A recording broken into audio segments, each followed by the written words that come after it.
All right, and welcome back to the forecast card. Again, pretty solid day, 9-5 after the 10-5 day yesterday. Good solid 3-4 unit day over the last Friday, Saturday. So definitely feeling good about baseball again. But yeah, let's get through each of the games from yesterday. Rays first five, honestly, an extremely unlucky bet in my opinion. The Rays end up winning this game outright at plus 160. So I definitely had the right read on the Rays, showing up today.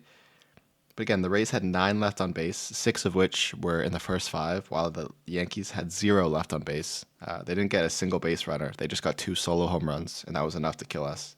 One of those solo home runs being on the bottom of the fifth. So, really shitty way to lose this bet. I really thought it was the right side. It is what it is, I guess. Sometimes it happens.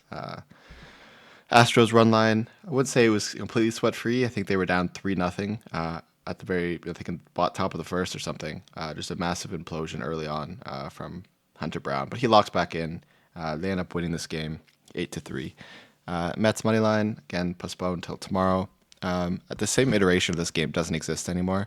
Now the Mets are starting a rookie, so and then Tyler McGill is playing the second game. So I'm not really sure what's going on in that game, but I'm only going to be betting the first game of the doubleheader as usual. Jays first five money line again pretty sweat free. They end up winning that first half 3-0. They could have been winning genuinely 10-0 in the first half. They completely lit up Gavin Williams, but he kept getting out of shitty situations. And then of course the Jays give up a grand slam. So again first five money line was a good bet again. And I guess the Rays one didn't end up working out, but it kind of balances out throughout the day. Next game, Pirates. They end up losing this game outright as well. They win in the first five, 1-0. Really, really solid performance from Bailey Falter. The Vasquez got lit up.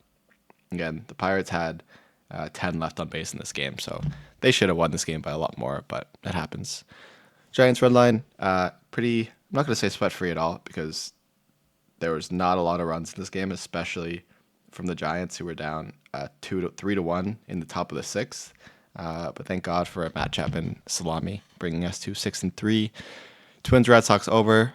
You can see my note on there. This game really, again, when I take overs and totals, it feels like I just get shit on. I don't know why. I know it's not possible that I have an impact on the results of these games, but Jesus Christ, man. 19 left on base. Twins, 10 hits, left on base 9. Red Sox, 12 hits, left on base 10. So 19 left on base, 7 runs. All we really needed were three of those guys that were on base to make it in. Red Sox didn't get a single home run this game. Twins only got one despite the weather blowing out. It just happens. It really does. Marlins first five. Again, they end up winning this game outright at the end. Max Meyer, who's supposed to be their ace, pretty much completely blew up. He got 10 hits, 5 earned runs against Oakland. Again, Oakland's a good team, but I really expected this to cash. If like the Marlins scored 4 runs, I didn't expect the Athletics to score 4. So really shitty, especially since if you took the full game, you would have cashed. So I guess 2-2 on first fives, and that side, where taking the first 5 twice was a good thing, and then taking the first 5 in the other 2 ended up costing us. So it happens. Diamondbacks, Pafad just looked terrible. He gave up 9 hits, 6 earned runs. He got some strikeouts, but gave up a lot of hard contact. Really, really bad start from him. And on the other side, Nola actually finally had a good start. I think he might be back. Not really an auto fade like he was to start off the year. So that obviously doesn't come through. And the Nationals money line, honestly pretty sweat free for being a plus 160. They kind of dominated this game throughout. 15 hits at OPS of over almost 1,000. They gave up quite a lot of hits as well, but Lodolo got completely destroyed by them. Trevor Williams didn't have a phenomenal start, but solid one to hit. Mariners money line, again, not sure why this price was what it was. This game actually ended up being really close, but I do think the Mariners were still the better team. They had the loaded 1 out or no outs early on against Corbin, and then hit into a double play. So they could have blown this game up big early, but it has to come down to a top of the ninth pinch hit Rowdy Tellez single. So that was nice to see. Cubs money line, again, pretty sweat free. Brewers just cannot hit certain pitchers like Tyon, who kind of force you into a lot of ground balls. Seem to be their problem a lot lately. Royals money line, again, pretty sweat free. Didn't feel sweat free for a bit, but they end up winning this game 4-0. Orioles they can't hit lefties. They just can't do it. So if the Orioles are starting if any team starting a decent lefty, just fade the Orioles. So that was easy. Braves first five money line. Schwellenbach used to be one of my favorite pitchers to bet, but he seems to have fallen off a cliff. Really bad game from him. Strikeouts were down. Just kept giving up hard contact doubles, singles. In theory, the first five was probably closer than the full game at 10-3. But again, yeah, I'd expect Schwellenbach to be a little bit better. But again, Dodgers lineup is so good, you never really know. Sometimes they can just shit on you. And to finish it off, Angels first half or full game, whatever you took, was pretty free. They ended up winning this game 5-2. Yeah, Hendricks had a really good game. Again, Model seemed to have read something where the Angels were going to be able to hit Flaherty and Detroit was not going to be able to hit Hendricks. So sometimes the numbers pay off. Could have gotten an even much bigger number if I just taken the money line. But yeah, it's what it is. Solid 1.72 unit day. Yeah, let's get into the games for tomorrow. All right, heading on to game number one, we have the Mets heading on the road to play the Cardinals. Now, this is going to be a bit of a weird game. Mets are starting Blade Tidwell, who, in my opinion, hasn't been bad in AAA. He's had back-to-back games with 9 strikeouts. He doesn't go too far into innings, but I do really like the Mets bullpen that should be relatively rested, especially after a rain-out day. Their whole bullpen should be available. Significantly better bullpen than the Cardinals. So who knows? Again, it's much harder, in my opinion, for a team to play a pitcher they never pitched against instead of a pitcher having to pitch against a team they never pitched against. So I like that he maybe could be a wild card here. And Eric Fetty, I think is really bad. He sucks. Yeah, his ERA's numbers aren't really that bad. Last year he had a 2 ERA at home. But this is a Mets team that has dominated him. 110 at bats, .327 average, 36 hits, 14 walks, only 12 strikeouts. So clearly he's going to struggle here. I think the Mets are the team that's going to benefit more from their rest, especially being on the road, compared to this Cardinals team that I think is kind of hitting a wall lately with their offense. So again, Mets have been a really, really good team on the road versus right-handed pitching. 5th best in baseball over the last 30 days, 5th best on the season. Compare that to the Cardinals, who have been okay, top 10 against right-handed pitching at home over the season. They definitely regressed a bit, being below average now at WRC plus, with the 17th best over the last 2 weeks. So I think we're getting a wildcard pitcher here against a pitcher that has not been looking good this year and has already been getting shit on by the Mets. And then we're getting a much better bullpen with the Mets. I'm going to take the first game, definitely not touching the second one. We'll see. Maybe I'll live bet it, see what the lineups look like. But yeah, I think this is a great spot here for the Mets in the early 1:15 p.m. game. All right, heading on to game number 2, we have the Royals heading on the road to play the Orioles. Now, weather is expected here in Oriole Park to really be blowing out. I think home runs are especially going to be significantly more likely, especially in left field. And both these teams have some really good lefties. So right field, right and center field. Same with doubles and triples. A lot of these teams, they have a lot of people that pull the ball. And I think that's going to be really beneficial against these types of pitchers here. Again, Michael Lorenzen has not been a good pitcher. Yes, he has glimpses of being really good. Obviously, he threw it that no-hitter a couple years ago. But in terms of xFIP, he's a 4.28 this year. And last year was significantly worse, 4.93. He's played for 4 different teams last year. He's kind of just getting tossed around like a used napkin. So I don't know how good he is. But again, I think the Baltimore Orioles, on paper, the best team against right-handed pitching, and he's looked much, much worse on the road. So I think the Orioles should finally get some runs. And again, despite the fact that Kyle Gibson has done well against the Royals in the past, again, it's hard for a pitcher to come back after such a terrible performance. Yeah, he looked terrible against the Yankees. It is the Yankees, but still, he didn't even make it to 4 innings. He gave 11 hits, 9 earned runs, 5 home runs. And if he's going to be giving up balls that could be hit home run balls, like the Royals, despite not being that good of a team, they have some guys that can hit bombs. Salvador Perez, Pasquantino, Bobby Witt, Massey, even like Kyle Isbell has been hitting home runs. So I think both these teams are going to find some success offensively. 2 bad pitchers, I think the Royals have a good bullpen, but I kind of think they used a lot of it yesterday to keep that 4-0 lead. So, yeah, I'm expecting a lot of runs this game. Give me the over 9 in this game. All right, moving on to the second game, we have the Twins heading on the road to play the Red Sox. Now, I really was trying to find a different angle to play this game, but I really couldn't find it. On paper, Minnesota has been hitting lefties pretty well, but it's such really, really small sample size over the last 2 weeks. If you look at them on the road on this against lefties on the season, they have 70 WRC plus. I think they've been hitting against much worse lefties lately. And again, Chris Paddock, he's 0-3 in the year. He's really, really, really bad. Like he's on paper, his xFIP is not terrible, but watching him play, I just don't think he has the confidence right now to play. Again, on paper, a really good Red Sox lineup. Red Sox are going to be coming in this game after a pretty tough loss. They had 12 hits that game, only got 3 runs. I think they're going to really be motivated here to win in this bounce back game. Again, they're top 15 team at home versus righties on the year. Over the last 2 weeks versus right-handed pitching, they're the 4th best. Over 340 plate appearances, so it's pretty significant sample size. Despite the fact that Minnesota is also hitting lefties at a really high rate, I just think that I think Crochet is just miles above Paddock.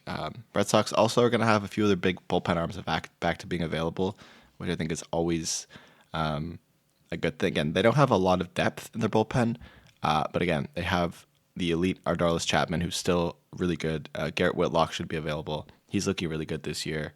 Sean Newcomb's looking pretty good this year. He'll be available. And of course, these are all lefties that should have success here against this Twins lineup that, again, on paper should not be hitting lefties at such a good rate. So I'll be on the Red Sox run line this game at -105.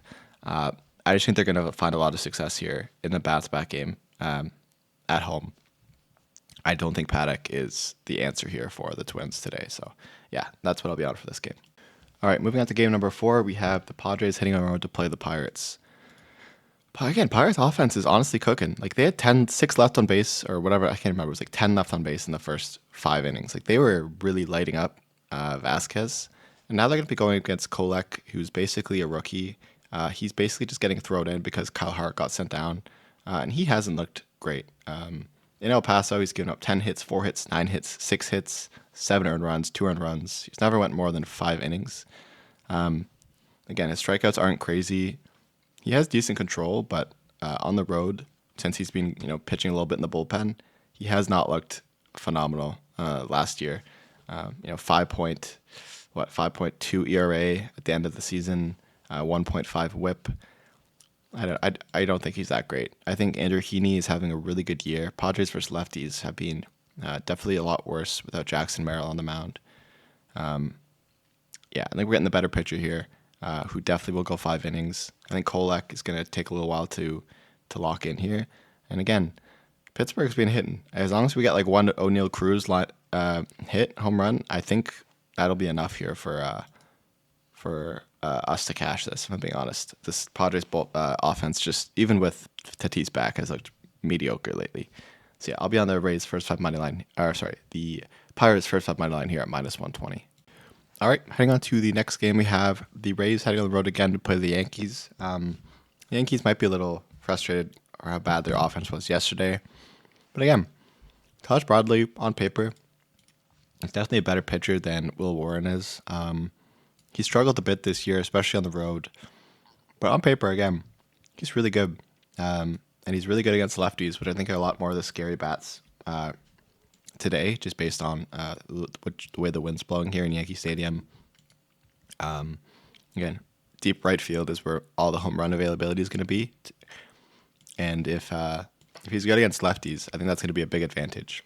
On the other side, we've got Will Warren, he's looked okay, especially at home. But last year at home, he looked way worse. I don't know if his sample size is significant enough to convince me he's been way better.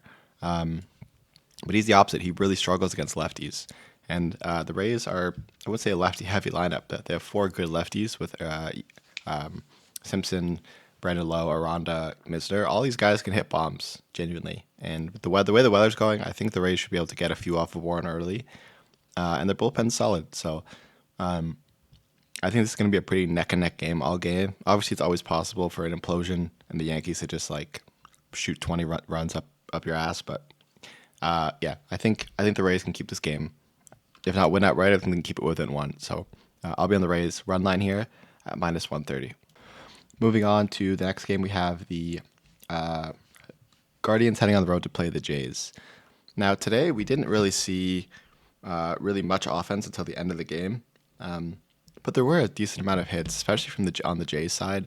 I think they're going to want to play hard in this game. And Bowden Francis, he's been fine, but he's giving up so many home runs, and especially, I just don't know what to think of him yet at home. I think he's a fine pitcher, but if you were watching the game where he got lit up last time, I mean that was on the 29th. He gave up 7 earned runs, 5 home runs. It seemed like they could just figure out, and I think if they watch the tape of what the Red Sox were seeing, I think they're going to completely do the same thing again. Sure, he's going to have to adapt, but it's hard to fix what you're used to in only like 5 days of rest. So I think he's going to give up some runs. Of course, the Guardians on paper, on the road versus righties, have been pretty decent, 100 WRC plus over the last 2 weeks. But on the season, top 10, 104 WRC plus. Just in general, versus right-handed pitching, they've been doing really well.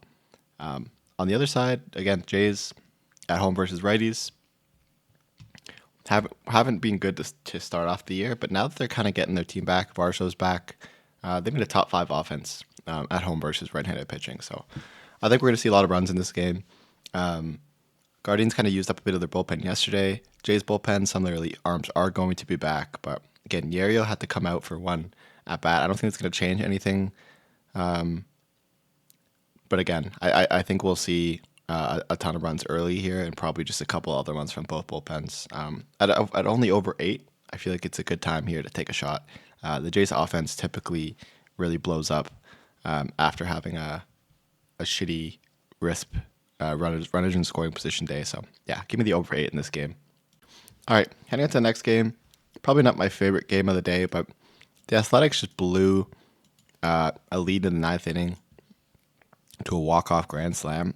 I think mentally they're going to want to win this game. They get that one back. Miami's been decent versus left-handed pitching. If you look at them over the last 2 weeks, though, it's definitely regressed a bit at home versus lefties, 70 WRC plus. Again, that'd be good on the season, but if you look at some of the lefties they were playing early on, they were really bad lefties. On the other side now, again, Sears, I'm not going to say he's an elite pitcher, but his xFIP's not too bad. He's in like the mid-70s in terms of rank, and he's been really good on the road. That's kind of been his thing. This year, it's almost a sub-2 ERA on the road, and that's where he's pitched most of the time. 3.6 last year on the road. Way better road pitcher. So we're getting him in his more comfortable environment. And Edward Cabrera has looked terrible this year. Obviously much worse on the road, but even at home, a 6 ERA, really struggling against lefties. And as we know, the Athletics have some really scary lefties in Lawrence Butler, Soderstrom, even JJ Bleday is starting to get home runs. So I don't know. I think the Athletics are going to come in with vengeance. I see a lot of people on Miami, but I just don't get it. I don't like Edward Cabrera. Sears is the better pitcher on paper. I think they have the better lineup.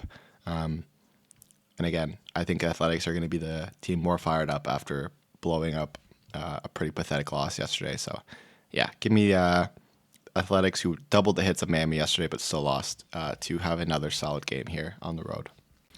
All right, heading on to the next game. Probably, in my opinion, the hardest game to figure out because I liked the Diamondbacks yesterday, but I don't know what to think of either team. Like, Athletics the D-backs didn't really look bad. Like, they couldn't get hits when they had runners on, but they were actually looking decent for most of that game, up until Pafad just had a couple really bad innings. But yeah, I think we're getting the better pitcher. I think Ranger Suarez. Again, you don't really know what you're going to get when someone comes off the IL, but Eduardo Rodriguez, I think he's going to figure it out eventually. But being on the road against his Phillies team is not a good spot. He's been getting completely lit up. 10 hits, 6 hits, 9 hits, 8 earned runs, 4 earned runs, a ton of home runs. And again, this is a Phillies team that can hit bombs. And he's been struggling mostly on the road. 8 ERA on the road. He's 1-2. I just think he's going to really have a bigger trouble here. I really do. Diamondbacks lineup's fine, but Ketel Marte seems like he's going to need a few more games to get back in to the groove of things. He's looked really bad. Corbin Carroll has looked terrible. Josh Naylor's just fat. Like, Eugenio Suarez was probably one of the hottest guys early on, but he's looked terrible to start off since getting hot from the home run. So I think we're getting the better pitcher, better offense. I think they're going to continue to roll here. I'm going to avoid their bullpen because it's terrible. So give me the Phillies first five, money line at -125. All right, moving on to the next game. We have the Cubs heading on the road to play the Brewers. Now, the Cubs are such a hard team to fade. Like their offense, especially on the road, has been insane. Number one offense in baseball by a significant margin right now. And you could say, yeah, they're getting Shota Imanaga, who is a good pitcher. Of course, he's a good pitcher, but in terms of xFIP, Freddie Peralta has actually been a way better pitcher, and he's actually done really well historically against this Cubs lineup. 114 at bats. He's kept them to a .175 average, an OPS of under .650. He's only given up 20 hits, 41 strikeouts. I think this is typically, where he's been really good. On the other side, again, is he a good pitcher? Imanaga, yes, but I think he's kind of overrated. Like he was really good last year, but he's still giving up a lot of hits, decent amount of hard contact. He's kind of a elite or not elite guy. You don't really know what you're gonna get. You're either gonna get no runs or you're gonna get 5. That just seems to be the spot here. But again, he's looked really good on the road. I just don't know if he's gonna be really good today against this Brewers lineup, who's been terrible. But I genuinely think they're due. Like they've been so bad for so long. I refuse to believe that they continue to be this bad. Home versus lefties on the season. Milwaukee's been okay. Not great, 68 WRC plus. But over the last 2 weeks, they've only had 25 plate appearances, but they've been the second best team against lefties. It seems like when they do finally hit the ball against bullpens after they got shut out by the starting pitchers, that's where they've been getting their hits.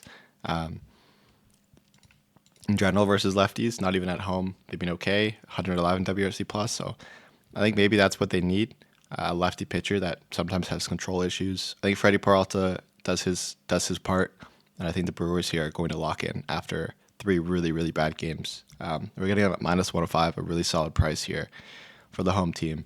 Again, is it possible the Cubs just light up Freddie and win this game by 40?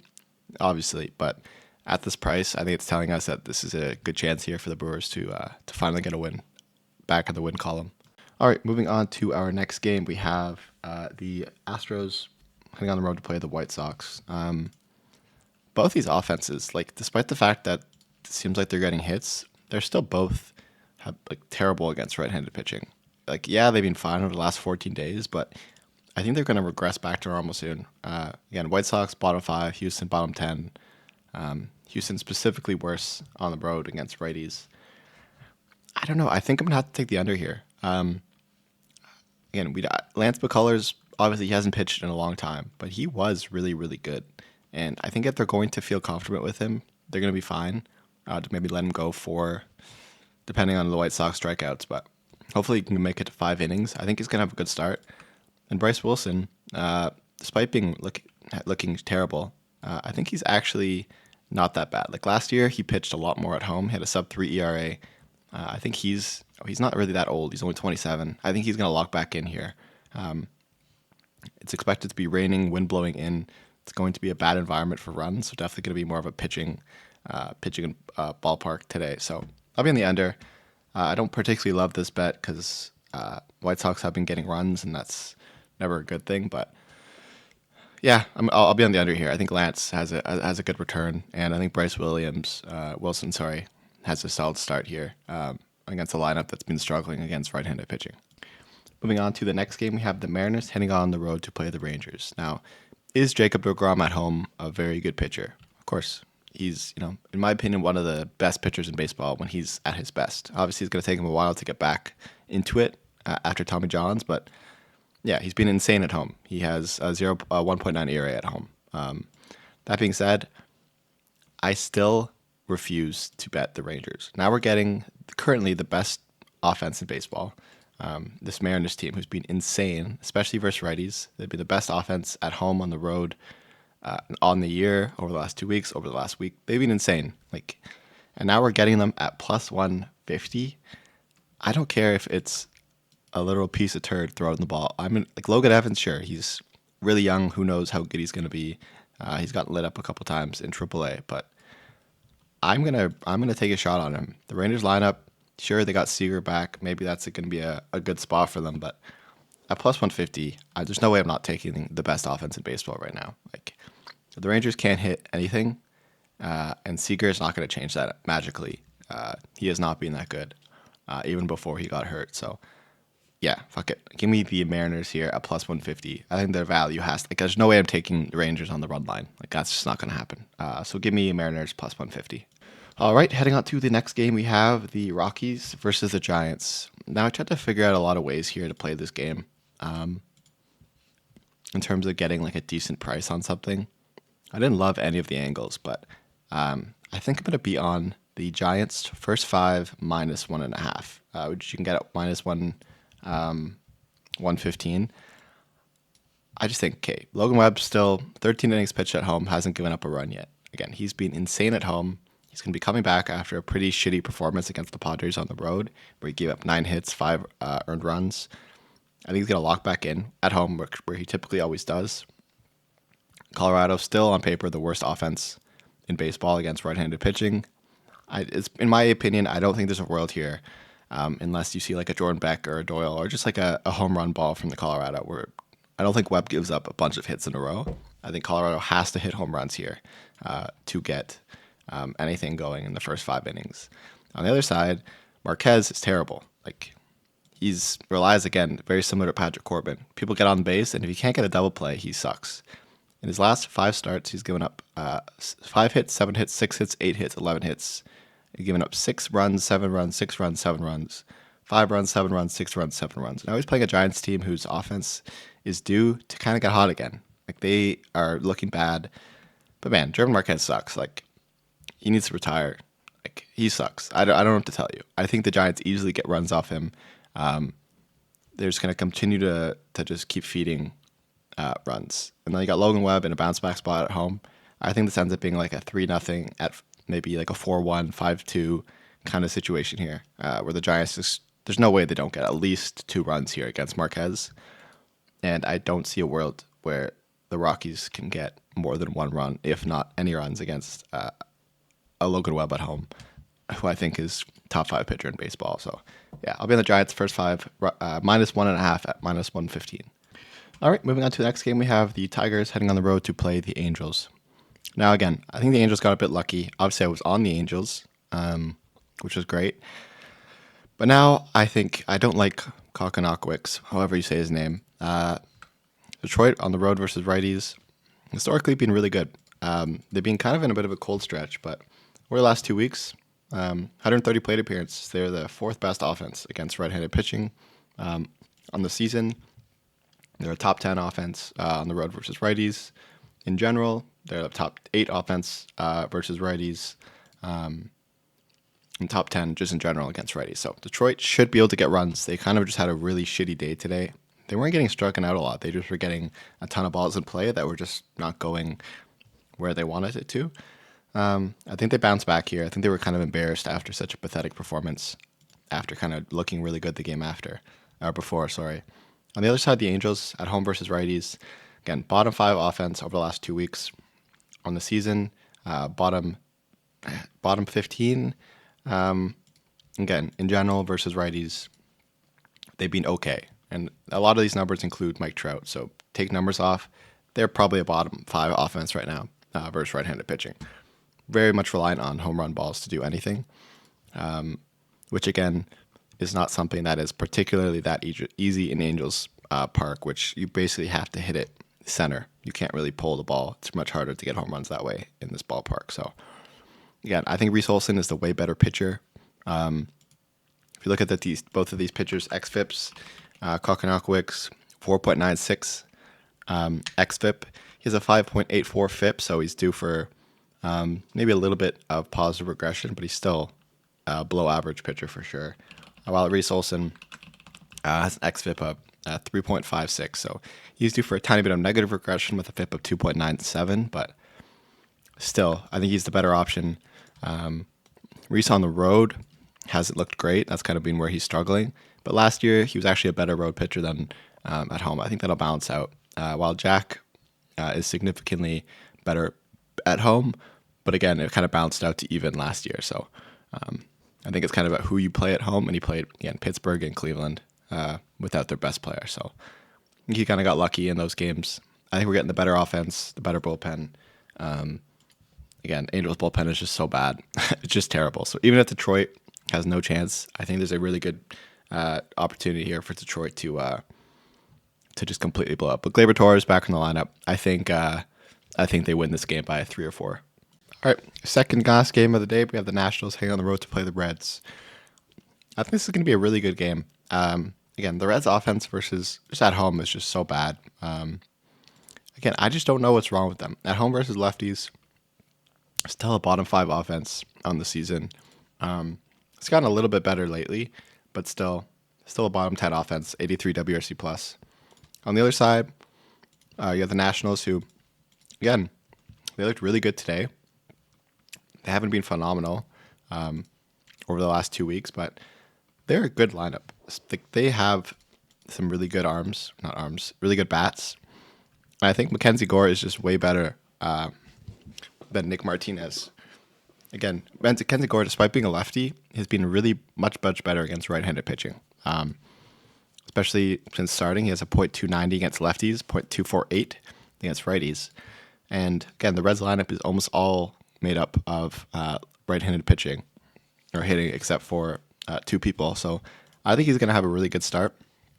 I guess he's been a lot worse on the road, but historically it hasn't been that far apart. Meanwhile, Nick Martinez, again, historically been much worse at home. He's been better at home this year, but I think it balances out as well. He's kind of mid against both lefties and righties, but particularly lefties here, so which is a lot of this Nationals lineup now.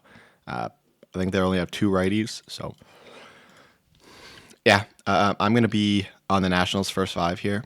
I think they have the slightly more consistent offense. They have the better pitcher.